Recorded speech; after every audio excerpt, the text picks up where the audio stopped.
Kajal Kaushik and welcome you all back on my channel cool and easy. मैं आप सभी का एक बार फिर से स्वागत करती हूँ अपने चैनल कूल एंड इजी में। ले आई हूँ आप सब लोगों के लिए अकबर और बीरबल की लाइफ से जुड़ी एक और बहुत ही प्यारी कहानी और उम्मीद करती हूँ आप सबको पसंद आएगी। आप सब तो जानते ही हैं कि हिस्ट्री इंटरेस्टिंग है, लेकिन इंटरेस्टिंग तरीके से बताई जाए तब जाके उसका मनोरंजन सामने आता है। और हिस्ट्री पढ़ते पढ़ते अगर हमें कुछ लॉजिक्स भी मिल जाए तो भाई सोने पे सुहागा तो होना मुमकिन सी बात है। तो चलिए शुरू करते हैं और आज की कहानी से आपको खूब एंटरटेन करने की कोशिश करेंगे। हुआ यूं कि एक दिन राजा अकबर बहुत ज्यादा खराब मूड में थे। उन्होंने बीरबल को बुलाया और कहा, बीरबल मुझे बिल्कुल भी अच्छा महसूस नहीं हो रहा है, कृपया तुम प्लीज मेरे लिए कुछ करो। मुझे समझ नहीं आ रहा कि मैं क्या खाऊं, मैं क्या पीऊं। बीरबल समझ गए कि मौसम के बदलाव के कारण शायद महाराज डिजी फील कर रहे हैं।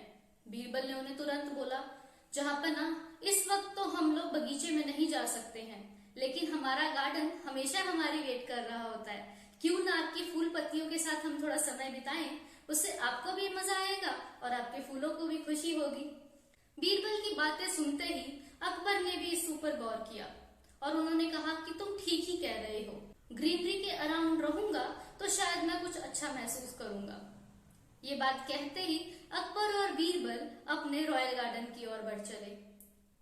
गार्डन में वॉक करते करते दोनों राज्य के अहम विषयों पर डिस्कशन करने लग गए। उसी दौरान अकबर कभी अपनी हथेलियों को देख रहे थे तो कभी बीरबल की घूमती हुई हथेलियों को देख रहे थे। आखिर ऐसा क्या था बीरबल की हथेलियों में और उनकी हथेलियों में? बीरबल खुद भी मन में सोच रहे थे कि ऐसी क्या बात है मेरे पाम में जो महाराज का मेरी बातों के ऊपर ध्यान नहीं है, बल्कि मेरी हथेलियों की तरफ ही उनका सारा ध्यान जा रहा है। बीरबल कुछ भी कहते उससे पहले अकबर बोले, बीरबल मुझे तुमसे एक बात का जवाब चाहिए और मैं चाहता हूँ कि तुम जैसे हमेशा मुझे अपने जवाब से खुश कर देते हो, आज भी वैसा ही करो, नहीं तो मेरा मूड और भी खराब हो जाएगा। बीरबल ये सुनकर अंदर ही अंदर खुश हो गए, क्योंकि उनको मालूम था कि जब जहांपना सवाल पूछने शुरू कर दें तब उनका मूड ठीक हो ही जाता है। तो आखिर क्या था इस बार का अकबर का सवाल? क्या इस बार वो फिर से पूछने वाले थे कि सबसे ज्यादा गोल चीज कौन सी है या सबसे ज्यादा गहरी चीज कौन सी है?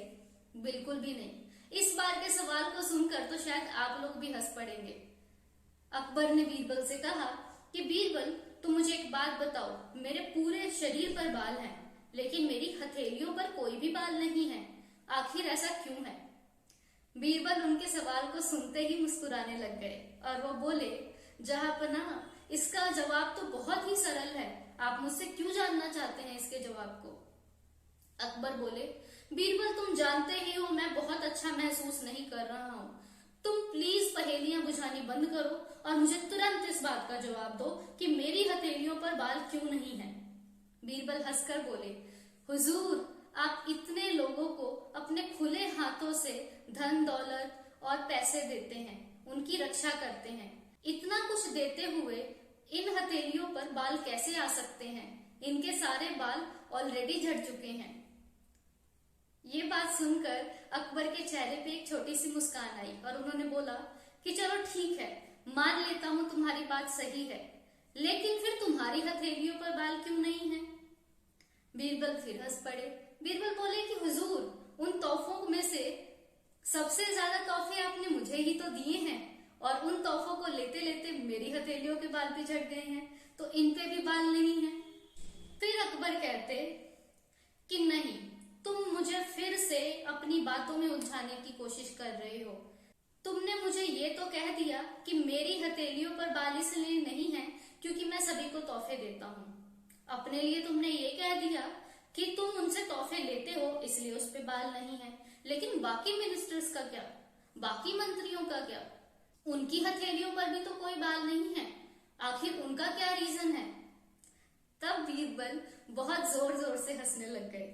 अकबर देखकर बहुत हैरान हुए और उन्होंने पूछा, बीरबल तुम अपनी हंसी का कारण मुझे भी तो बताओ ताकि मैं हंस सकूं, अकेले ही हंसते रहोगे तो मैं बुरा मान जाऊंगा। बीरबल बोले कि जब आप मुझे तोहफे दे रहे होते हैं तो सारे मंत्री हाथ गुस्से में मलते ही रह जाते हैं। और ये बात सुनते ही अकबर खुद भी हंस पड़े और वो बोले, बात तो तुम्हारी बिल्कुल ठीक है। तो इस तरीके से अकबर अपनी डिजीनेस और अपनी सारी एंजाइटी उस शाम भूल गए और बीरबल अपने महाराज को खुश करने में कामयाब हो गए। तो ये थी एक छोटी सी और बड़ी ही प्यारी दास्तां जो कि अकबर और बीरबल के लाइफ से जुड़ी हुई है। अकबर बाद में भी बीरबल की इस जवाब को सुनकर हंसते रहे और जब भी कोई कोटियर उनकी आंखों के सामने आता वो उनको देखकर जोर जोर से हंसने लग जाते। उस दौरान कोटियर्स भी समझ गए कि जरूर बीरबल की ही चाल है कोई जो महाराज उनके ऊपर हंस रहे हैं। तो इस तरीके से इस एपिसोड का भी एंड हुआ और अंत में अकबर फिर से वही बोले, बीरबल ओ बीरबल, तुम्हारी विट और इंटेलिजेंस का शायद ही इस दुनिया में कोई मुकाबला है।